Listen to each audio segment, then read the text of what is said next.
Hi students, welcome to Yogis Academy. We give you the promise to give current affairs continuously. ప్రతిరోజు మన రెండు తెలుగు రాష్ట్రాల్లో జాతీయంగా అంతర్జాతీయంగా వస్తున్న ప్రతి విషయాన్ని నేను మీ ముందుకు ఇస్తా. దీనికి మీరు చేయాల్సింది జస్ట్ కింద సబ్స్క్రైబ్ బటన్ని ఆన్లో పెట్టుకోండి, లైక్ ఇవ్వండి. ఇలా ఇస్తేనే ఇది ఇంకాస్త ఎక్కువ మందికి రీచ్ అవుతుంది. సరే, ఈరోజు ముఖ్యంగా మనం చూసుకుంటే చూడండి ఇక్కడేంటి ఆపరేషన్ సింధూర్. ఏంటి సింధూరం? సింధూర్ అంటే మీ అందరికీ తెలిసిన విషయమే. ఏప్రిల్ 22 జమ్మూ కాశ్మీర్లో పహల్గామ్ ఏరియాలో ఉగ్రవాదులు 26 మంది మగవాళ్ళని వాళ్ళ భార్యల ముందే అత్యంత కిరాతకంగా హతమార్చారు. ఈ సంఘటన వల్ల చాలామంది ఆడవాళ్ళు తమ భర్తల్ని కోల్పోయారు. ఇక్కడ చూడండి, ఆ రోజు ఉగ్రవాది ఒక మాట అన్నాడు, వెళ్ళి మోదీకి చెప్పుకో. ఈరోజు మోదీకి చెప్పాను. ఏం జరిగిందో మీ అందరికీ తెలుసు. నిన్న అర్ధరాత్రి 9 వాళ్ళ స్థావరాల మీద 9 ఉగ్రవాదుల స్థావరాల మీద మన వాళ్ళు స్ట్రైక్ లాంటివి జరిపారు. దాని ఫలితమే ఈ ఆపరేషన్ సింధూర్. దాదాపుగా భారత్ 9 ఉగ్రవాద స్థావరాల మీద సైనిక చర్యకు పాల్పడింది. దీనివల్ల చూడండి, నిన్న రాత్రి అర్ధరాత్రి 1 గంట 40 నిమిషాలకి 1 గంట 44 నిమిషాలకి మన వాళ్ళు పాకిస్తాన్ మీద దాడి చేయడం జరిగింది. అందువల్ల ఈ ఎంటైర్ ప్రోగ్రామ్కి సింధూర్ అని పెట్టారు. ఎక్కడైతే ఒక మహిళ సింధూరాన్ని చెరిపేశారో ఆ సింధూరం ప్రతీకారం కోరుకుంటే ఎలా ఉంటుంది అని చెప్పడానికి నిదర్శనం ఇది. ఇంకా చెప్పాలి అంటే కశ్మీర్ ఒక అందమైన ప్రదేశం. పహల్గామ్ ఇట్లాంటి ఏరియాకి ప్రతి సంవత్సరం టూరిస్టులు, మన భారతీయులు, ఇతర ప్రజలు ఇంకెంతో మంది వస్తారు. ఇది మన దేశానికి ఆర్థికంగా, రాజకీయంగా, ఎన్విరాన్మెంట్ ప్రకారంగా చాలా గొప్ప ఒక బహుమతి లాంటిది. ఇట్లాంటి ఏరియాలో ఈ ఉగ్రముఖం లాంటి థింగ్స్ జరగడం వల్ల రానున్న కాలంలో మన భారతదేశ డిఫెన్సే ప్రమాదంలో పడిపోయే ఛాన్స్ ఉంది. అందువల్ల ఇట్లాంటి చర్యల్ని మనం కానీ సహిస్తే ఇంకా రానున్న కాలంలో ఈ దేశం అనే కాదు, ప్రతి ఒక్కరు ఇలాగే తిరుగుబడతారు. సో ఇవన్నిటికీ అడ్డుకట్ట వేయడానికే మనం తీసుకుంది ఈ ఆపరేషన్ సింధూర్. ఒక్కసారి నేను మీకు దీన్ని లైవ్ ఎగ్జాంపుల్స్లో చూపించాలి అనుకుంటే మీరు నాతో పాటు ట్రావెల్ అవ్వచ్చు. ఓకే, మీకు ఇక్కడ పహల్గామ్ యొక్క విజువలైజేషన్స్ కనబడుతున్నాయి. You can see the Pahalgam, how the aesthetic nature here. మీరు చూడొచ్చండి, ఇదంతా బైసరన్ వ్యాలీ. ఈ బైసరన్ వ్యాలీని చుట్టుపక్కల మొత్తం హిమాలయస్ చూడండి ఎంత అద్భుతంగా కనబడుతుంది. ఇదండి రియల్ టైం లొకేషన్ అంటే. ఇట్లాంటి ప్రదేశాలకు వెళ్ళి ఉగ్రమూకలు ఇక్కడ మనం కనబడుతున్న ప్రతి ఏరియాలో నుంచి వచ్చి ఈ పహల్గామ్ అనే ఈ టూరిస్ట్ డెస్టినేషన్ స్పాట్లో మన వాళ్ళని అత్యంత కిరాతకంగా హతమార్చడం జరిగింది. ఇది ఏ రోజు జరిగింది? ఏప్రిల్ 22 జరిగింది. దీనికి చర్యగానే మనం తీసుకుందే ఆపరేషన్ సింధూర్. ఆపరేషన్ సింధూర్ దీంట్లో భాగంగా మీరు చూడొచ్చు ఏం జరిగింది. 6 డెడ్ అంటే ఇప్పటి వరకు ఈ ఇన్సిడెంట్లో 6 ఉగ్రవాదుల వరకు హతమార్చడం జరిగింది. దాంతోపాటు ఒక 30 మంది వరకు ఇంజూర్ అవ్వడం జరిగింది. వీటన్నిటితో పాటు మనం చేసింది ఏంటి? డ్రిల్స్ కండక్ట్ చేస్తున్నాం. ఏం డ్రిల్స్ అవి? మాక్ డ్రిల్స్. ఏం డ్రిల్స్? మాక్ డ్రిల్స్. సార్ ఏంటి సార్ మాక్ డ్రిల్స్ అంటే ఏంటి? సింపుల్గా చెప్తున్నానండి. ఒక ఎగ్జామ్ రాసే ముందు మీరు మాక్ టెస్ట్లు ఎట్లా కండక్ట్ చేస్తారు? లైక్ మీ స్ట్రెంగ్త్ ఏంటి, మీ వీక్నెసెస్ ఏంటి, మీరు నిజంగా సన్నద్ధమయ్యారా లేదా, అట్లాగే దేశం మొత్తం మీద ఇట్లాంటి మాక్ డ్రిల్స్ని కండక్ట్ చేయడం జరుగుతుంది. సరే, ఇప్పటివరకు ఎప్పుడైనా జరిగాయా అంటే బంగ్లాదేశ్ అవతరణ సమయంలో అంటే 1971లో పాకిస్తాన్కి ధీటుగా మన దేశంలో ప్రతి రాష్ట్రంలో ఇట్లాంటి మాక్ డ్రిల్స్ని చేయడం జరిగింది. ఆ రోజు తర్వాత నుంచి మరలా 50 సంవత్సరాల తర్వాత ఇప్పుడు మనం ఈ మాక్ డ్రిల్స్ని కండక్ట్ చేయడం జరిగింది. ఇది ఆపరేషన్ సింధూర్ గురించిన మొత్తం స్టోరీ. తర్వాత చూడండి, ఇప్పుడు ఏంటి, మనని స్విట్జర్లాండ్ రాయబారి, తన పేరేంటి, మాయా తిస్సాతి, ఆమె మన సీఎం రేవంత్ రెడ్డి గారిని కలవడం జరిగింది.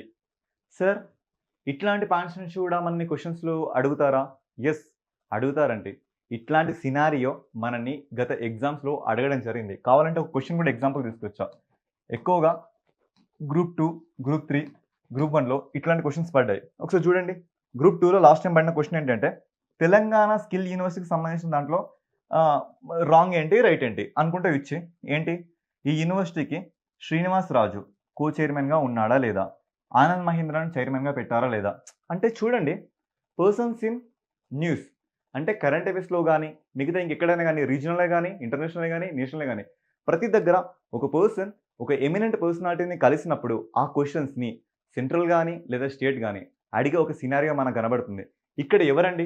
ఇక్కడ మాయా తిస్సాతే. ఈమె ఎవరు? స్విట్జర్లాండ్ నుంచి వచ్చిన రాయబారి. ఎవరిని కలిసింది? రేవంత్ రెడ్డిని కలిసింది. సో, ఈ న్యూస్ ఈరోజు హైలైట్‌లో ఉంది కాబట్టి తప్పకుండా అందరూ గుర్తుంచుకోవాలి. అందరూ చదువుతున్నారు. కానీ ఎగ్జామ్ పర్స్పెక్టివ్‌లో గాని, క్వెషన్స్‌లో గాని ఏ రకంగా వస్తుంది? వాటి ఇంపార్టెన్స్ ఏంటి? అనే విషయం పట్ల ఈ మాత్రం అంటే ఏం చెప్తున్నా అంటే ఇట్లా ఒక క్వెషన్స్ ఈ వే ఫార్వర్డ్‌లో అడగడం జరుగుతుంది కాబట్టి ఖచ్చితంగా ఇట్లాంటి పర్సన్స్‌ని గాని కళ్ళతో చూడండి. చూసి గుర్తుపెట్టుకోండి. ఓకే. నెక్స్ట్ స్లైడ్‌లోకెళ్తే చూడండి. ఈరోజు పీఎం కుసుమ్ అనే స్కీమ్‌తోని తెలంగాణ మరలా లైమ్‌లైట్‌లోకి రావడం జరిగింది. సో, ఇక్కడ ఈ పీఎం కుసుమ్ దీని గురించిన స్టోరీ మనకిప్పుడు అవసరం లేదు. కానీ ఒకవేళ ఎగ్జామ్‌లో అడిగితే ఏ రకంగా అడుగుతాడు? పీఎం కుసుమ్ అంటే ఏంటి? ఫస్ట్ దాని అబ్రివియేషన్ ఏంటి? ఎప్పుడొచ్చింది? ఏం చేస్తుంది? ఏ సంవత్సరం వరకు ఉంది? ఇంకెప్పటి వరకు పొడిగించబడింది? ఈ రకమైన క్వెషన్స్‌ని మనం ఎక్స్‌పెక్ట్ చేయొచ్చు. చూడండి. ఇప్పుడు పీఎం కుసుమ్ అంటే ఏంటి?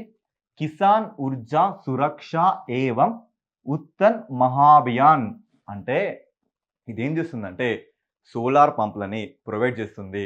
ఇది ఎప్పుడొచ్చింది? ఇది 2019లో వచ్చింది. ఇది ఎప్పుడొచ్చింది? 2019లో వచ్చింది. మరి ఎప్పటి వరకు ఉంటుంది? It extended to until March 26 వరకు. మార్చ్ 2026 వరకు ఇది ఉంటుంది. సో, ఇట్లాంటి స్కీమ్స్ ఎప్పుడైనా మళ్ళీ లైమ్‌లైట్‌లోకొస్తే మీరు చేయాల్సింది ఒకటేనండి. ఆ స్కీమ్ అబ్రివియేషన్ ఏంటి? అది ఎప్పుడొచ్చింది? దానికి ఎంత నిధులు కేటాయించారు? అది ఎప్పటి వరకు పొడిగించబడుతుంది? ఈ పాయింట్స్‌ని కరెక్ట్‌గా చూసుకుంటే ఇంకేమీ అవసరం లేదు. సరే. నెక్స్ట్ స్లైడ్‌లోకి వెళ్తే చూడండి. ఎకానమీ రిలేటెడ్ అండ్ ఎన్విరాన్మెంట్ పర్స్పెక్టివ్‌లో కూడా దీన్ని మనం చూడొచ్చు. ఏంటి అంటే ఈరోజు వచ్చిన ఆర్టికల్ ప్రకారంగా శిలాజ ఇంధనాలు ఫాజిల్ ఫ్యూయల్స్. ఈ ఫాజిల్ ఫ్యూయల్స్ మండడం వల్ల దాంట్లోంచి రిలీజ్ అవుతున్న వన్ ఆఫ్ ది గ్యాసెస్ ఏంటి? Nitrogen oxide. ఈ నైట్రోజన్ ఆక్సైడ్ వెదర్‌ని ఎంతవరకు డిస్టర్బ్ చేయాలో, అసలు ఈ నైట్రోజన్ ఆక్సైడ్ ఏ ఫీల్డ్ నుంచి ఎంతవరకు వచ్చి ఎన్వైరన్మెంట్‌ని ఎంతలా డిస్టర్బ్ చేస్తుంది అనే గణాంకాలు ఇక్కడ ఇవ్వడం జరిగింది. సో, ఈ నైట్రోజన్ ఆక్సైడ్‌ని చూస్తే రవాణా రంగం నుంచి, విద్యుత్ ఉత్పత్తి నుంచి, అంతర్జాతీయ నౌకాయానం నుంచి, పరిశ్రమల నుంచి ఈ లెవెల్ పర్సెంటేజ్ ఇచ్చారు. ఇక్కడ క్వెషన్ మనం ఏ రకంగా ఎక్స్‌పెక్ట్ చేయొచ్చు? మొదటి 3 ఎక్కువగా విడుదల చేస్తున్న ఫీల్డ్స్ ఏంటి? అంటే రంగాలేంటి? ఎక్కువగా విడుదల చేస్తున్న రంగాలేంటి? చూడండి. ఫస్ట్ రవాణా రంగం ఉంది. తర్వాత ఎలక్ట్రిసిటీ ఉంది. తర్వాత ఇంటర్నేషనల్ షిప్ ఉంది. సో, ఈ రకంగా మనం క్వెషన్స్ ఎక్స్‌పెక్ట్ చేయొచ్చు. ఇదొచ్చింది కాబట్టి దీనికి అఫిలియేటెడ్‌గా మనం ఇంకొన్ని ఎగ్జామ్స్ కూడా చూడొచ్చు. వెరీ రీసెంట్‌గా గ్రూప్ 1లో గాని, గ్రూప్ 2లో గాని, గ్రూప్ 3లో గాని ఎన్విరాన్మెంట్ పర్స్పెక్టివ్‌లో ఈ క్వెషన్స్ మనకు కనబడ్డాయి. ఏంటి? సింపుల్‌గా క్వెషన్ ఇచ్చాడు. కింది వాటిలో which of the following not belonging to the green house gases. కింది వాటిలో హరిత వాయువులు కానివి ఏంటి? మనకేంటి అప్పుడు? ఉన్నవేంటో తెలియాలి. ఇవి మాత్రమేనండి. ఉన్నవేంటో తెలియాలి. First water vapour, next carbon dioxide. కానీ అందులో కార్బన్ మోనాక్సైడ్ అని కూడా ఇచ్చాడు. ఇది మాత్రం కాదండి. ఇది మాత్రం కాదు. Only green house gases. ఏంటో గుర్తుపెట్టుకోండి. ఒకవేళ మీకు క్వెషన్స్‌లో ఆప్షన్స్ ఇచ్చాడనుకోండి, ఈ రకంగా మీరు ఎలిమినేట్ చేయొచ్చు. నెక్స్ట్ చూడండి. మీథేన్ గాని, nitrous oxide not nitrogen dioxide. ఇది కాదండి. ఇది కాదు. నైట్రోజన్ ఆక్సైడ్ కాదు. కేవలం nitrous oxide. Next hydrofluorocarbons, perfluorocarbons, sulphur hexafluoride. ఇవి మాత్రమే గ్రీన్ హౌస్ గ్యాసెస్. ఈ రకంగా మనం క్వెషన్స్ ఎక్స్‌పెక్ట్ చేయొచ్చు. ఓకే. నెక్స్ట్ స్లైడ్‌లోకి వెళ్తే చూడండి. మరలా వచ్చింది. నిన్నే మనం మాట్లాడుకోవడం జరిగింది. మిస్ వరల్డ్ కాంపిటీషన్స్ గురించి. ఈసారి మిస్ వరల్డ్ కాంపిటీషన్స్ మన హైదరాబాద్‌కి, మన తెలంగాణకి రావడం జరుగుతుంది. నిన్నే మీ అందరితో మాట్లాడా. ఏంటి? ఒకవేళ ఇట్లాంటి కాంపిటీషన్స్ మన రీజియనల్‌లోకి వస్తే జరిగే థింగ్స్ ఏంటి? ఫస్ట్ ఆఫ్ ఆల్ ఈ మిస్ వరల్డ్‌ని ప్రపంచం మొత్తం చూడడం జరుగుతుంది. అందువల్ల ఇంకేం జరుగుతుంది మనకి? మన విశిష్టత, మన లొకేషన్, మన దగ్గరున్న అటైర్, మన దగ్గరున్న జీఐ ట్యాగ్స్, మన సంస్కృతి, మన ట్రెడిషన్ ఈ ప్రతి ఒక్కటి పాన్ ఇండియా వైడ్‌గా, పాన్ వరల్డ్ వైడ్‌గా ఎక్స్‌పాండ్ అవ్వడం జరుగుతుంది. ఇక్కడికి వస్తున్న ప్రతి విదేశీయులు గాని, ఇంకెవరైనా గాని మన సంస్కృతిని, మన ఫుడ్‌ని, మన ఆచార వ్యవహారాల్ని అన్నిటిని చూస్తారు. ఇవన్నీ పోస్ట్ చేస్తారు. ప్రపంచం మొత్తం మీద తెలుస్తుంది. సో, ఈ కాంటెక్స్ట్‌లో మనం అర్థం చేసుకోవాల్సిన విషయం ఏంటంటే, అసలు మొట్టమొదటిసారిగా ఈ మిస్ వరల్డ్ కాంపిటీషన్స్ ఎప్పుడు రావడం జరిగింది? చూడండి ఇక్కడ ఈ ఎంటైర్ ఆర్టికల్ మనకు అవసరం లేదు. ఇందులో మనకి ఎంత కావాలో ఈ రకంగా హైలైట్ చేసి పెట్టాం. ఇవన్నీ ప్రతి ఒక్కటి ఈ వీడియో అయిపోయాక కింద టెలిగ్రామ్ ఛానల్‌లో ఇవ్వడం జరుగుతుంది. మీరక్కడ ఈ పీడిఎఫ్స్‌ని తీసుకోవచ్చు. సో, ప్రధానంగా మనం చూస్తే ఇక్కడేంటండి, లండన్‌కు చెందిన ఎరిక్ డాగ్లస్ మోర్లే. ఎవరు? ఎరిక్ డాగ్లస్ మోర్లే. ఈయన మొట్టమొదటిసారిగా ఈ కాంపిటీషన్స్‌ని తీసుకురావడం జరిగింది. తర్వాత ఇంకేం జరిగింది? దీన్ని మొదటగా ఫెస్టివల్ ఆఫ్ బ్రిటన్ అని 1951లో తీసుకురావడం జరిగింది. కానీ తర్వాత ఇదేంగా మారింది? మిస్ వరల్డ్ అనే పేరుతో మారింది. మిస్ వరల్డ్ అనే పేరుతో మారింది. మొదటగా ఏమనొచ్చింది? ఫెస్టివల్ ఆఫ్ బ్రిటన్ అనే పేరుతో వచ్చింది. సరే, ఇంకా ఇక్కడ ఏటా 10,00,000 మంది వరకు దీంట్లో అప్లై చేస్తున్నారంట. 160 కంట్రీస్ వరకు దీంట్లో పార్టిసిపేట్ చేస్తున్నారంట. దాంతో పాటు ఇండియాలో ఇప్పటివరకు దీనికేమైనా సిగ్నిఫికాన్సీ ఉందా? ఇండియాకి ఇప్పుడేమైనా సిగ్నిఫికాన్సీ ఉందా అంటే, ఇండియాకి ఇప్పటి వరకు 6 మిస్ వరల్డ్ టైటిల్స్ వచ్చినాయి. వాళ్ళ పేర్లెవరు? సో, ఈ పర్స్పెక్టివ్‌లో మనం క్వెషన్స్‌ని ఏ రకంగా ఎక్స్‌పెక్ట్ చేయొచ్చంటే, మీకు ఇస్తారండి questions. Which of the following not belonging to Miss World, లేదంటే which of the following belong to Miss World or Miss Universe. Miss వరల్డ్‌కును మిస్ యూనివర్స్‌కు తేడా ఉందండి. ఒకవేళ మిస్ వరల్డ్‌ని మిస్ యూనివర్స్‌లో, మిస్ యూనివర్స్‌ని మిస్ వరల్డ్‌లో ఇట్లా ఇవ్వడం టీజీపీఎస్సీ గాని, ఏపీపీఎస్సీ గాని, యూపీపీఎస్సీలో గాని మనం తరచుగా చూస్తున్నాం. ఇక్కడ చూడండి, సింపుల్‌గా చెప్పుకుంటే ఇండియా నుంచి మొత్తం 6 వచ్చినాయి. వాళ్ళ పేర్లేంటి? రీతా ఫారియా పావెల్, ఐశ్వర్య రాయ్, డయానా హేడెన్, యుక్తా ముఖి, ప్రియాంక చోప్రా, మానుషి చిల్లర్. ఇక్కడ మనం అడగొచ్చు, మొదటగా వచ్చింది ఎవరు? చివరగా వచ్చింది ఎవరు? లేదా ఆ 6 కానివారెవరు? కానివారెవరు చెప్పాలంటే ముందు అయినవారెవరో తెలియాలి కదా! సరే, ఇంకో పర్స్పెక్టివ్‌లో చూస్తే చూడండి, రెండో మిస్ వరల్డ్ అయిన ఐశ్వర్య రాయ్ 1995లో ఈ కిరీటాన్ని గెలిచింది. కానీ అదే సంవత్సరంలో సుస్మిత సేన్ మిస్ యూనివర్స్ అయ్యింది. ఇక్కడ సెకండ్ పర్సన్ అయిన ఐశ్వర్య రాయ్‌ని మనం ఎందుకు టార్గెట్ చేసి మాట్లాడుతున్నామంటే, అదే సంవత్సరంలో మన దేశానికి మిస్ వరల్డ్ వచ్చింది, మిస్ యూనివర్స్ వచ్చింది. మిస్ యూనివర్స్ మాత్రం సుస్మిత సేన్. గుర్తుపెట్టుకోండి, ఇట్లాంటి ఏరియాలోనే అరకొరగా 1 లేదా 2 మార్కులతో ఉద్యోగం పోయిందని మీరు బాధపడుతుంటారు కదా! అవి ఇలాంటి క్వెషన్సే. మిస్ యూనివర్సా? మిస్ వరల్డా? మిస్ యూనివర్సా? మిస్ వరల్డా? ఇట్లాంటి దగ్గర క్వెషన్స్ పక్కాగా పోతాయి. గుర్తుపెట్టుకోండి. తర్వాత 2000 సంవత్సరంలో లారా దత్తాకి మిస్ యూనివర్స్ రావడం జరిగింది. ప్రియాంక చోప్రాకి మిస్ వరల్డ్ రావడం జరిగింది. దియా మీర్జాకి మిస్ ఆసియా పసిఫిక్ రావడం జరిగింది. ఇది మన దేశంలో సిగ్నిఫికాన్స్ ఉన్న ఏరియా పాయింట్స్. తర్వాత ఇప్పటి వరకు మిస్ వరల్డ్‌ని అత్యధిక టైటిల్స్ గెలుచుకున్న దాంట్లో భారత్ ఉంది. దాంతోపాటు వెనజులా కూడా ఉంది. ఇవ్వండి పాయింట్స్. ఇప్పుడు ప్రతి దేశం తెలంగాణ వైపే చూస్తుంది. ఎందుకు చూస్తుందండి? హైదరాబాద్‌లోనే కదా ఈవెంట్ కండక్ట్ అవుతుంది. సో, హైదరాబాద్‌లో కండక్ట్ అవుతున్నప్పుడు ప్రపంచం మొత్తం మనల్ని చూస్తది కదా! ఇంకా ఎస్పెషల్లీ ఇక్కడ మనం ప్రమోట్ చేస్తున్న మన లెగసీ, ఇక్కత్ ఫ్యాబ్రిక్, ఇక్కత్ చీరలు, ఇక్కత్ వస్త్రాలు. ఈ ఇక్కత్ వస్త్రాల్ని మనం ఈ కాంపిటీషన్‌లో చూపెట్టడం జరుగుతుంది. ఏం జరుగుతుందండి? ప్రపంచ దేశాల నుంచి, నలుమూలల నుంచి చాలా మంది ఇక్కడికి రావడం జరుగుతుంది. మన లెగసీని, మన జిఐ ట్యాగ్స్‌ని, మన ట్రెడిషన్‌ని, కల్చర్‌ని ప్రతి దాన్ని మనం ఇక్కడ ఎక్స్‌పోజ్ చేయొచ్చు. అంటే ప్రపంచం మొత్తం మనల్ని చూడడం జరుగుతుంది. ఆ ఆర్టికలే ఇదంతా అండి. ఓకే. నెక్స్ట్ స్లైడ్‌లోకి వెళ్తే చూడండి, ఓబులాపురం మైన్స్ ఫైనల్‌గా ఒక తుది తీర్పుకు రావడం జరిగింది. ఇందులో అప్రాక్సిమేట్‌లీ 5గురిని దోషులుగా తీర్చారు. 5గురిని వాళ్ళు అక్విటెడ్ అని, వాళ్ళకి ఎట్లాంటి తప్పుకు దీనికి సంబంధం లేదు అని చేసేసారు. కానీ ఇద్దరిని మాత్రం నిర్దోషులుగా ప్రకటించింది కోర్టు. ఇద్దరిని నిర్దోషులుగా ప్రకటించి 5గురు తప్పు చేసినట్టు, ఆ 5గురు ఇట్లాంటి క్రిమినల్ చర్యకు పాల్పడినట్టు కోర్టు తీర్పు ఇవ్వడం జరిగింది. సో, ఇక్కడ మనం చూసుకుంటే మన సబితా ఇంద్రారెడ్డి గారు ఇందులో నాంపల్లి సిబిఐ కోర్టు ఇచ్చిన తుది తీర్పులో, అంటే అప్రాక్సిమేట్‌లీ 15 ఏండ్లుగా ఇది ఆ కోర్టులో నానుతూ ఇవాళ ఒక కొలిక్కి వచ్చింది. ఈ తీర్పులో భాగంగా సబితా ఇంద్రారెడ్డి గారు అక్విటెడ్ అంటే ఆమె నిర్దోషి అని తేల్చబడింది. ఎవరు మరి దీనిలో దోషిగా తేల్చబడిర్రు? గాలి జనార్దన్ రెడ్డి దోషిగా తేల్చబడ్డారు. కానీ ఇక్కడ సార్ వీళ్ళ గురించి ఇంపార్టెంటా, లేదంటే ఇంకేమైనా పర్స్పెక్టివ్ దీనికి వెనకాల ఉందా అంటే, యెస్, ఇది అబ్సొల్యూట్‌లీ పాలిటీ పర్స్పెక్టివ్‌లో మనం దీన్ని చూడొచ్చు. ఏం చెప్తుంది sir polity perspective? Polity perspective దీన్ని చూస్తే మైన్స్ అండి. మైన్స్ అంటే ఏంటి? మైన్స్ అంటే అందరి సంపద. డిపిఎస్‌పి ఉంది కదా! Directive principles of state policies అంటే ఏంటి? ఆదేశక సూత్రాలు లేదా నిర్దేశక సూత్రాలు. అంటే ఏం చెప్తుందండి? సంపద ప్రతి ఒక్కరిది. సంపద పంపిణీ ఎల్లప్పుడూ సమానంగా మాత్రమే జరగాలి అనే విషయాన్ని చెప్పేది ఇదే కదా అండి. సో, ఈ పర్స్‌పెక్టివ్‌లో మనం చూస్తే ఏంటి మైన్స్ అనేది ప్రతి ఒక్కరి సంపద. భూమి అనేది ఇతరులదో, నీదో, ఇంకెవరిదో కాదు. ఈ భూమి మీద ప్రతి ఒక్కరికి హక్కుంది.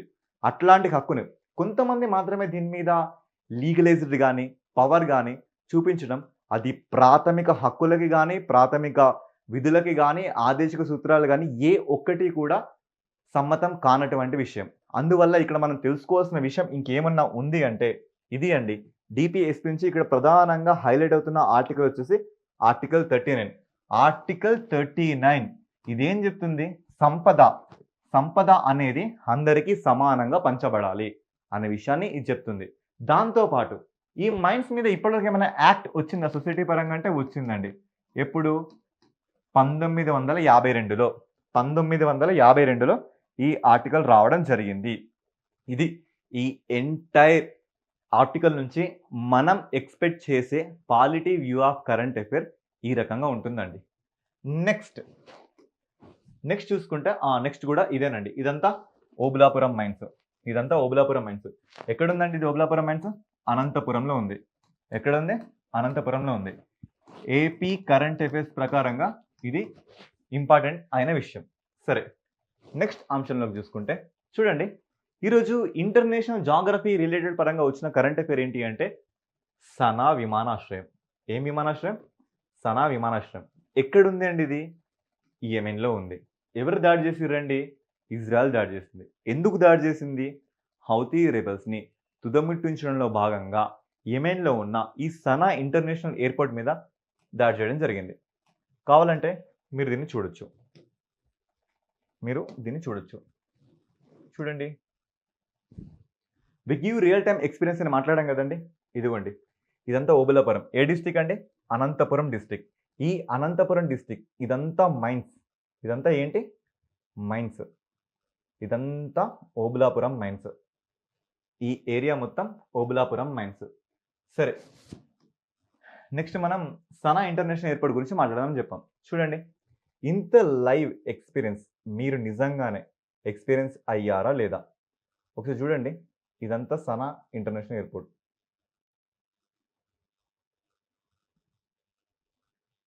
ఇదంతా సనా ఇంటర్నేషనల్ ఎయిర్‌పోర్ట్.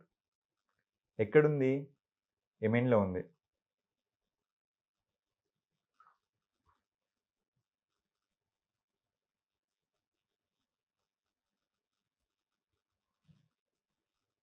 ఓకే అండి. మీరు ఇక్కడ చూడొచ్చు. సనా ఇంటర్నేషనల్ ఎయిర్‌పోర్ట్ ఎక్కడ ఉంది? యెమెన్‌లో ఉంది. ఇజ్రాయెల్ ఎక్కడుంది? ఇక్కడుంది. ఇజ్రాయెల్ ఇక్కడుంది. ఇక్కడి నుంచి ఈ యెమెన్‌లో ఉన్న సనా ఇంటర్నేషనల్ ఎయిర్‌పోర్ట్ మీద ఇజ్రాయెల్ దాడి చేయడం జరిగింది. చూడండి. ఇంత రియల్ టైమ్ ఎక్స్‌పీరియన్స్‌గా మీరెప్పుడైనా చూసారా? మీరు ఎప్పుడైనా ఏ క్లాస్‌లో అయినా చూసారా? This is the promise we are giving to you. This is the promise Rohit academy giving to you. చూడండి. ఈ రకంగా రియల్ టైమ్ ఎక్స్‌పీరియన్స్. ఇంతసేపు మనం చదవడం కంటే అక్కడ ఉన్నాం అన్న ఒక విజువలైజేషనే మనకి ఎక్కువ రోజులు గుర్తుంటుంది. చూడండి. ఇది ఆ ఎయిర్‌పోర్ట్ గురించి. సరే, ఇప్పుడు మనం మన టాపిక్‌లో వెళ్తే సరే, నెక్స్ట్ స్లైడ్‌లో చూస్తే ఏంటండి? జర్మనీకి ఛాన్సలర్‌గా ఫ్రెడరిక్ మెర్జ్ అపాయింట్ అయ్యాడు. మరి దానికి పవన్ కళ్యాణ్‌తో సంబంధం ఏంటి? ఏపీ పాలిటిక్స్ పరంగా మనం దీన్ని చూసుకుంటే చూడండి. ఇక్కడేంటి? జర్మనీకి ఛాన్సలర్‌గా ఎవరయ్యారు? ఫ్రెడరిక్ మెర్జ్ అయ్యాడు. మరి దీనికి ఏపీ పాలిటిక్స్‌కి సంబంధం ఏంటి? చూడండి. మనకి ఒక వే ఆఫ్ ఆస్కింగ్ క్వెషన్ అనేది ఒక రకంగా ఉంటుంది. ఏది మన టీజీపీఎస్సీ గాని, ఏపీపీఎస్సీ గాని, యూపీపీఎస్సీ గాని ప్రముఖులు లేదా ఎమినెంట్ పర్సనాలిటీస్ వారు ఏదైనా సందర్భంలో ఏదైనా మాట మాట్లాడితే ఆ మాటకి రిలేటెడ్‌గా ఆ దేశంలో గాని, ఆళ్ళు మాట్లాడిన ఆ మాటలో గాని ఏదైనా అర్థం ఉంటే దాన్ని ఖచ్చితంగా పబ్లిష్ చేస్తూ క్వెషన్స్ రూపంలో అడగడం జరుగుతుంది. అందులో భాగంగా ఏంటి? వైసీపీని, జగన్‌ను జర్మనీకి వెళ్ళిపోమన్న పవన్ కళ్యాణ్. ఎందుకు వెళ్ళిపోమన్నాడు? వీళ్ళకి ప్రతిపక్ష హోదా అంటే ఎంత? 1/10 సీట్స్. అంటే అప్రాక్సిమేట్‌లీ 18 మంది ఎమ్మెల్యేలు ఉండాలి. కానీ వీళ్ళకొచ్చిన ఎమ్మెల్యేలు ఎంతమంది? 11 మంది ఎమ్మెల్యేలు. అయినా సరే ప్రతిపక్షంలాగా ప్రజల సైడ్ ఉంటూ ఒక గొంతును మేము వినిపిస్తాం అని వీళ్ళు ఎంత అడిగినా సరే ఆ రాష్ట్ర ఉప ముఖ్యమంత్రి అయిన పవన్ కళ్యాణ్ గారు వాళ్ళకి ఏమాత్రం ఇచ్చేది లేదు. మీరు కావాలంటే జర్మనీకి వెళ్ళిపోవచ్చు అని ఒక స్టేట్మెంట్ ఇవ్వడం జరిగింది. సో ఈ స్టేట్మెంట్‌కి ఈరోజు ఏంటి జర్మనీ ఛాన్సలర్‌కి ఏంటి సంబంధం అంటే ఆయన అక్కడ జర్మనీ అనే ఒక పదం వాడిర్రు. ఈరోజు జర్మనీ అనేది కరెంట్ అఫైర్స్‌లో హైలైట్‌గా వచ్చింది. రాబోయే ఏ ఎగ్జామ్‌లో అయినా సరే ఇట్లాంటి పాయింట్స్‌ని అంటే ఇప్పుడు జర్మనీకి ఛాన్సలర్‌గా ఫ్రెడరిక్ మెర్జ్ అయ్యాడు. ఇదే క్వెషన్ అండి. సింపుల్‌గా చెప్తున్నా కింద డైరెక్ట్ ఒకటే వస్తుంది. ఇటీవల కాలంలో జర్మనీకి ఛాన్సలర్ అయ్యింది ఎవరు? ఇంతే. ఇదే లెవెల్‌లో క్వెషన్ పడుతుంది. ఆ లెవెల్‌లో. అంటే ఎందుకు జర్మనీకి వెళ్ళిపోయారంటే జర్మనీలో ఇక్కడ మనకి 1/10 ప్రకారంగా సీట్స్ రావాలి. కానీ అక్కడ ఓటు పర్సెంటేజ్ కూడా చూస్తారు. అప్రాక్సిమేట్‌లీ వీళ్ళకి 40% ఓటు వచ్చిందనుకుంటా. ఆ పర్సెంటేజ్ వస్తే అక్కడ ప్రతిపక్ష హోదా ఇవ్వడం జరుగుతుంది. అలా. ఆ రకంగా ఈరోజు ఫ్రెడరిక్ మెర్జ్ గారు మన కరెంట్ అఫైర్స్‌లో ఉండడం జరిగింది. సరే. నెక్స్ట్ కరెంట్ అఫైర్స్ చూడండి. International related. ఇక్కడ చూడండి ఈయనెవరు? ఈయనే పోప్ ఫ్రాన్సిస్. దేనికి పోప్ అండి ఈయన? వాటికన్ సిటీకి పోప్. వాటికన్ సిటీ గురించి మీ అందరికీ తెలిసే ఉంటుంది. ఇది ప్రపంచంలో అత్యంత చిన్న దేశం అని. సో, ఇది ప్రపంచంలో ఉన్న క్యాథలిక్‌లు అప్రాక్సిమేట్‌లీ 140 కోట్ల మంది క్యాథలిక్‌లకి ఈ పోపే వాళ్ళ ఆధ్యాత్మిక గురువు లేదా అధినేత మనం ఇంకేమైనా అనొచ్చు. ఈయన చనిపోయారు. చనిపోయాక ఈ పోప్ పదవికి ఇంకా చాలామంది ఎన్నిక కోసం నిలబడడం జరుగుతుంది. అందువల్ల ఈ వార్త కరెంట్ అఫైర్స్‌లో రావడం జరిగింది. అండ్ దీంతో పాటు ఎక్స్‌ట్రాగా మీరు గుర్తుపెట్టుకోవాల్సింది ఏంది?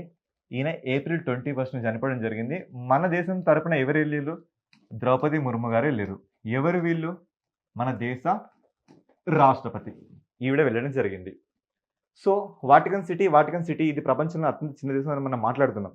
కానీ ఎంతసేపు మనం మాట్లాడుతున్నాం. ఒక్కసారి చూడండి. ఒకసారి మీకోసం ఆల్రెడీ లోడ్ చేసి పెట్టాను. చూడండి. మనం వాటికన్ సిటీ గురించి మాట్లాడుతున్నాం. చూడండి. ఈ రకంగా ఉంటుందండి వాటికన్ సిటీ. ఈ రకంగా వాటికన్ సిటీ ఉంటుంది. You can see the place. You can see the place of Vatican city. ఇంతేనండి. ఇది ఈ రేంజ్‌లో వాళ్ళ పోప్ ఫ్రాన్సిస్ ఇంతకుముందు ఉండేవాడు. ఇది ఒక ల్యాండ్ లాక్డ్ దేశం అండి. ఇదేంటి? ఒక ల్యాండ్ లాక్డ్ దేశం. చూడండి. మీకే కనబడుతుంది. ఎందుకు నేను ల్యాండ్ లాక్డ్ అంటున్నా అంటే చూడండి. ప్రతి ఒక్కటి కవర్ అయిపోయి ఉందా? ఇంతే. ఈ దేశం ఇంతే ఉంటుంది. ఈ దేశం ఇంతే ఉంటుంది.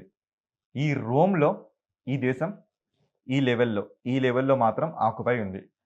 అందుకే దీన్ని ప్రపంచంలోనే అతి చిన్న దేశంగా మనం పిలుస్తున్నాం. ఇంతేనండి. ఈ దేశం చూడండి. ఇక్కడి నుంచి మొదలుపెడితే ఇంత ఉంటుంది. ఇక్కడి నుంచి మొదలుపెడితే అప్రాక్సిమేట్‌లీ 7 స్క్వేర్ కిలోమీటర్ రేంజ్‌లో ఉంటుంది. ఇంతే ఈ దేశం. ఓకే. రిమైనింగ్ కరెంట్ అఫైర్స్‌లోకి వెళ్తే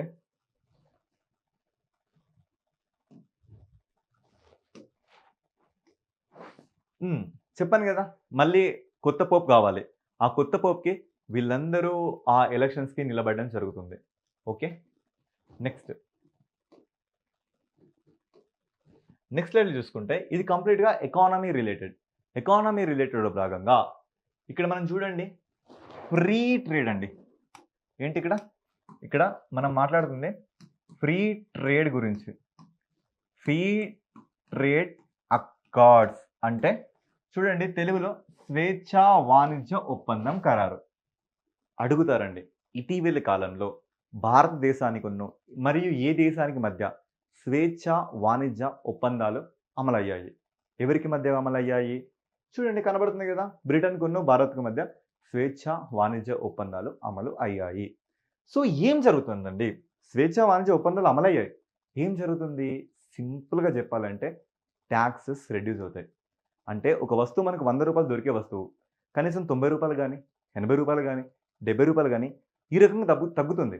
అంటే టారిఫ్ రేట్స్‌ని లేదంటే షిప్పింగ్ చార్జెస్ గాని, మిగతా చార్జెస్‌ని గాని ఈ 2 దేశాల మధ్య అవేమీ ఉండవండి. అవేమీ ఉండవు. సార్ మరి దీని ద్వారా లాభం ఏంటి అంటే మన వస్తువులకి బ్రిటన్‌లో గిరాకీ ఏర్పడుతుంది. బ్రిటన్ వస్తువులకి మన దేశంలో గిరాకీ ఏర్పడుతుంది. ఏదైనా మన దగ్గర జిఏ టాక్సే గాని, మన వస్త్రాలంకరణే గాని, మనకు సంబంధించిన కాస్మెటిక్సే గాని, లేదంటే వాళ్ళ దేశానికి సంబంధించిన వైన్సే గాని, వాళ్ళ దేశానికి సంబంధించిన అపారెల్సే గాని, అవన్నీ ఇరు దేశాల మధ్య ఎక్స్‌పోర్ట్స్, ఇంపోర్ట్స్ అనేవి జరుగుతుంటాయి. సో మీరు ఇక్కడ చూడొచ్చండి. మరియు దాంతో పాటు డబుల్ కాంట్రిబ్యూషన్ కన్వెన్షన్ అంటే ఆ దేశం ఉద్యోగులు గాని, ఈ దేశం ఉద్యోగులు గాని వీళ్ళ మధ్య ఒక రకమైన బాండ్ ఏర్పడుతుంది. మరియు దాంతో పాటు 99% భారత ఎగుమతులు బ్రిటన్ మార్కెట్‌లో సున్నా సుంకం వర్ధిస్తుంది. అంటే అప్రాక్సిమేట్‌లీ ఎంత? 99% వస్తువులకి అసలు టాక్సే లేదు. అంటే ఇరు దేశాల మధ్య ఫ్రీ ట్రేడ్ ఒప్పందం జరగడం వల్ల ఇన్ని లాభాలుంటాయి. సో, ఇదంతా మనకు అవసరమా అంటే అవసరం లేదండి. ఇటీవలి కాలంలో స్వేచ్ఛా వాణిజ్య ఒప్పందాలు ఎవరెవరి మధ్య జరిగాయి. అంతే మనకు గావాల్సింది అంతే. ఎవరెవరి మధ్య? ఒకటి భారతదేశం, ఇంకోటి బ్రిటన్. సరే ఇంకాస్త చూసుకుంటే భారత వినియోగదారులకు ఏమేమి తగ్గబోతున్నాయి? కాస్మెటిక్స్ తగ్గబోతున్నాయి, ఏరోస్పేస్, వైద్య పరికరాలు, సాల్మన్ చేపలు, విద్యుత్ యంత్రాలు, soft drinks, chocolates, biscuits, cars, whisky ధరలు ఇవన్నీ తగ్గబోతున్నాయి. మరి బ్రిటన్ వినియోగదారులకు ఏం తగ్గబోతున్నాయి? బట్టలు, పాదరక్షలు, ఆహార ఉత్పత్తులు ఇట్లాంటి విషయాలన్నీ వాళ్ళకి తగ్గబోతున్నాయి. ఇది అండి ఈ కరెంట్ అఫైర్ కాంటెక్స్‌లో మనం ఎక్స్‌పెక్ట్ చేసే క్వెషన్స్ ఏంటి అంటే స్వేచ్ఛా వాణిజ్య ఒప్పందాలు ఎవరెవరి మధ్య జరిగాయి. అంతే. ఇంతకు మించి ఇంకేం అవసరం లేదు. చూసుకుంటే కొంచెం ఒక అవేర్‌నెస్ కోసం చూసుకోండి. That's it. Okay. Next PDF చూస్తే ఇక్కడ చూడండి ఏమనొచ్చింది? భారత వృద్ధి 6.3% మాత్రమే. ఎవరిచ్చిర్రు? మూడీస్ సంస్థ. ఎక్కడుంటుంది? న్యూయార్క్‌లో దీనికి హెడ్ క్వార్టర్స్ ఉంటుంది. ఏం చేస్తుంది? ప్రపంచ దేశాలకు సంబంధించిన జీడీపీలకు సంబంధించిన రేటింగ్స్ ఇస్తూ ఉంటుంది. ఇదేం చెప్తుంది అంటే గత ఏడాది మన జీడీపీ అంట 6.5% ఉండేదంట. ఇప్పుడు డ్రాప్ అవుట్ అవుతూ అనూహ్యంగా 6.3కి చేరింది. మనం 6.5, 6.3 మధ్య తేడా ఏముందని అనుకోవచ్చు కానీ ఇంటర్నేషనల్ వైజ్‌గా చాలా మార్పులు జరుగుతాయి. సో, అక్కడ ఏం మాట్లాడుతుంది? జీడీపీ అంటే గ్రాస్ డొమెస్టిక్ ప్రైస్ గురించి మాట్లాడుతుంది. అంటే ఒక దేశంలో ఉన్న ప్రజలు మొత్తం సంపాదించిన సంపాదన, మొత్తం వాళ్ళ ప్రొడక్షన్ అంటే స్థూల జాతీయ ఉత్పత్తి గురించి ఇది మొత్తంగా మాట్లాడుతుంది. సో, ఏం మాట్లాడుతుంది? 6.5 నుంచి ఇది 6.3కి తగ్గుతుందని ఎవరు చెప్పిర్రు? మూడీస్. సార్ ఇట్లాంటి క్వెషన్స్ మన ఎగ్జామ్‌లో అడగడం జరుగుతుందంటే యెస్ ఆబ్వియస్‌లీగా గత ఎగ్జామ్స్ నుంచి అడుగుతూనే ఉన్నారు. ఎస్ఐపీసీ గానీ, గ్రూప్స్ గానీ, యూపీఎస్సీ గానీ, సీజీఎల్, సీహెచ్ఎస్ గానీ ప్రతి దాంట్లో ఏ సంస్థ ఎంత రేటింగ్ ఇచ్చింది? మూడీస్ ఏ రకంగా ఇచ్చింది? లేదు అంటే ఇంకా మిగతా సంస్థలు వరల్డ్ బ్యాంక్ ఏ రకంగా ఇచ్చింది? ఆర్బీఐ ఏ రకంగా ఇచ్చింది? ఇట్లాంటివి ప్రతిసారి మనం అడుగుతూనే ఉన్నారు. సో, ఎకానమీ పర్స్పెక్టివ్‌గా ఈ కరెంట్ అఫైర్ చాలా చాలా చాలా ఇంపార్టెంట్. అండ్ దాంతో పాటు ఇదేం చెప్పింది? చైనా వృద్ధి 3.8%గా చేరుకోవచ్చని తెలిపింది. అండ్ మనతో పాటు చైనా వృద్ధి కూడా ఇంకా 3.8%కి చేరుకోవచ్చని చెప్పింది. సరే నెక్స్ట్ స్లైడ్‌లో చూస్తే ఈరోజు డేట్ మే 7న మనకి ఏర్పడ్డ ఒక నేషనల్ వైడ్‌గా ఏర్పడ్డ ఒక సంస్థ ఏంటి అంటే బీఆర్ఓ బార్డర్ రోడ్స్ ఆర్గనైజేషన్. దీని బిల్డింగ్ పేరు మనం ఏమంటామంటే సీమ సాధక్ అంటాం. ఇదేనండి. ఇదే. దీన్ని ఏమంటాం మనం? సీమ సాధక్ అంటాం. ఎప్పుడు ఏర్పడింది? జవహర్లాల్ నెహ్రూ ప్రభుత్వం సమయంలో 1960 మే 7 అంటే ఈ రోజున ఏర్పడింది. ఏం చేస్తుందండి? పేరులోనే ఉంది. Border roads organisation. బార్డర్స్‌లో ఎస్పెషల్లీ ఈశాన్య ప్రాంతంలో గానీ, జమ్మూ కాశ్మీర్ లాంటి ప్రాంతంలో గానీ రోడ్లను నిర్మిస్తుంది. రోడ్లను గానీ, టన్నెల్స్‌ని గానీ, బ్రిడ్జెస్‌ని గానీ వీటిని నిర్మిస్తుంది. ఎవరు నిర్మిస్తుర్రు? BRO border road organisation.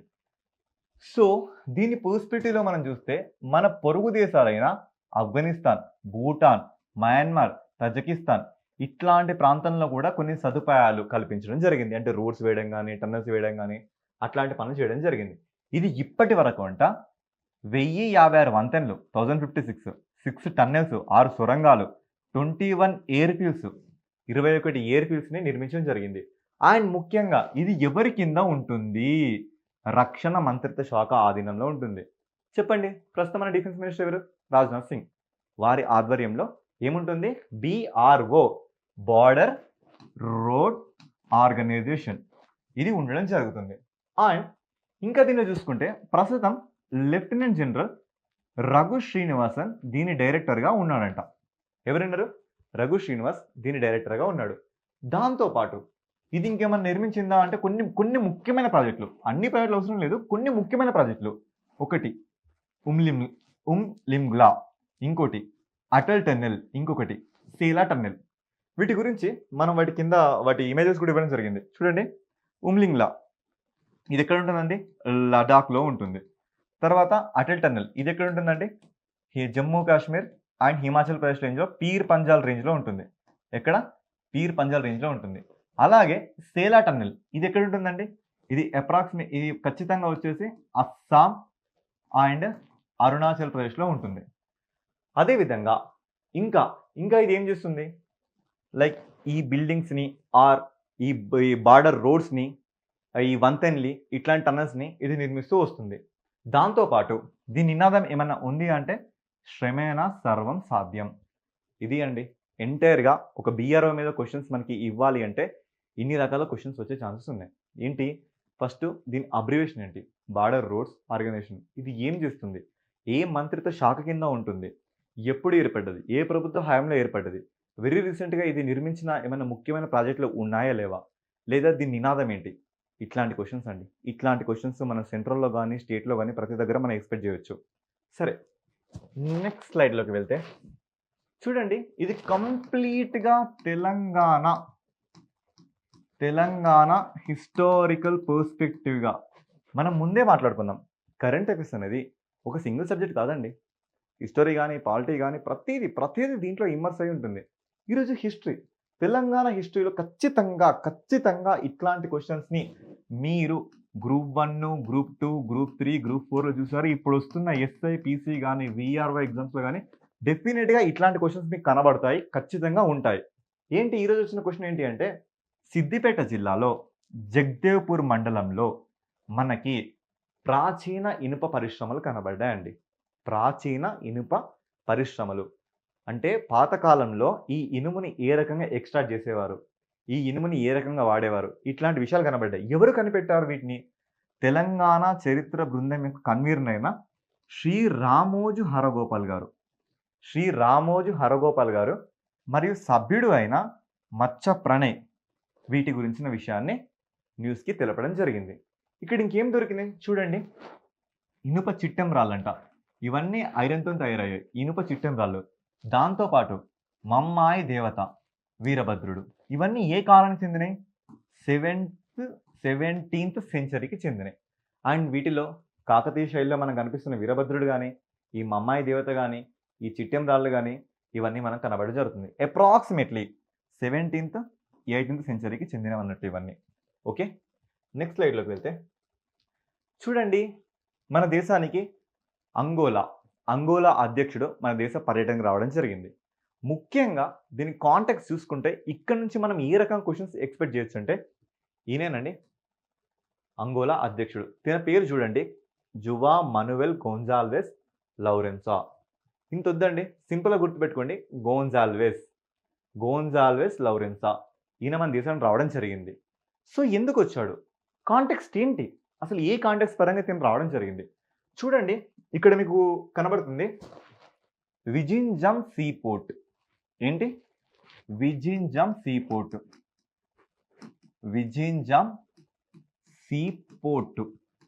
Vizhinjam seaport. ఎక్కడుందండి ఇది? త్రివేంద్రం. అంటే తిరువనంతపురం, కేరళ క్యాపిటల్‌లో ఉంది. ఇది ఏం చేస్తుందంటే ఇక్కడ మీరు చూడండి. ఏంటి? ఈ సీపోర్ట్‌ని అప్రాక్సిమేట్‌లీ 8,800 కోట్లతోనే నిర్మించడం జరిగింది. ఇది ఇక్కడ చేసే పనేంటంటే ట్రాన్స్‌షిప్‌మెంట్. ఏంటి సార్ ట్రాన్స్‌షిప్‌మెంట్ అంటే? For example I will show you. Okay. మీరిక్కడ చూడొచ్చు విజింజం సీపోర్ట్ గురించి. చూడండి. ఇదంతా త్రివేంద్రంలో ఈ విజింజం సీపోర్ట్ ఉండడం జరిగింది. ఇక్కడ మనం ట్రాన్స్‌షిప్‌మెంట్ అని మాట్లాడడం జరుగుతుంది. ట్రాన్స్‌షిప్‌మెంట్ అర్థం ఏంటి అంటే చూడండి. This is the real time experience. మీరు ఒక కరెంట్ అఫైర్‌ని కూడా జియోగ్రఫీ పర్స్పెక్టివ్‌లో ఇంత రియల్ టైమ్‌గా మీరు చూడడం జరుగుతుంది. చూడండి. ఇదంతా సీపోర్ట్ అండి. ఇదంతా ఏంటి? సీపోర్ట్. చూడండి. ఇదంతా సీపోర్ట్. ఇంకా డెవలప్ అవుతుంది. ఎన్ని వేల కోట్లతో 8,800 కోట్లతో నిర్మించడం జరుగుతుంది. సో మనం ఇప్పుడు ట్రాన్స్‌షిప్‌మెంట్ గురించి మాట్లాడుతున్నాం. ట్రాన్స్‌షిప్‌మెంట్ గురించి మాట్లాడుతున్నప్పుడు ఈ రేంజ్‌లో చిన్న బోట్స్ ఉండడం జరుగుతుంది. ఈ చిన్న బోట్స్ దూరంగా వస్తున్న పెద్ద షిప్స్‌లో పెద్ద కార్గో షిప్స్‌లోకి ఇక్కడ ఉన్న కార్గో వస్తువుల్ని అవి ఇక్కడికి చేరవేయడం జరుగుతుంది. ఇది అండి ట్రాన్స్‌షిప్‌మెంట్ గురించి చెప్పాలంటే ఇది మొత్తం ట్రాన్స్‌షిప్‌మెంట్ గురించి నా న్యూస్. చూడండి. ఇంకా దగ్గరగా చూడండి. ఇక్కడికైతే పెద్ద షిప్‌లు అయితే రాలేవు కదా! పెద్ద షిప్‌లు రాలేవు. చిన్న షిప్‌లు. ఇక్కడున్న చిన్న షిప్‌లు. ఈ చిన్న షిప్‌లో పెద్ద షిప్స్‌కి తమ యొక్క సరుకుని రవాణా చేయడం జరుగుతుంది. సో రవాణా చేయడం జరుగుతుంది. బానే ఉంది. ఇక్కడ జరగాల్సిన విషయం ఏంటి అంటే ఇన్ని రోజులు మన దగ్గర అట్లాంటి సిస్టమ్ లేకపోవడం వల్ల మన విదేశీ కంపెనీలకు ఇవ్వడం జరిగింది.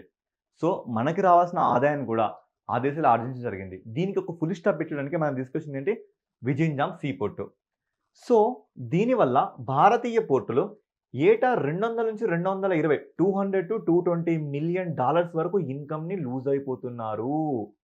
ఈ విషయం కూడా మీరు గుర్తుపెట్టుకోవాలి. ఫస్ట్ థింగ్ ఏందంటే విజింజాం సీ పోర్ట్ ఎక్కడుంది? త్రివేంద్రంలో ఉంది.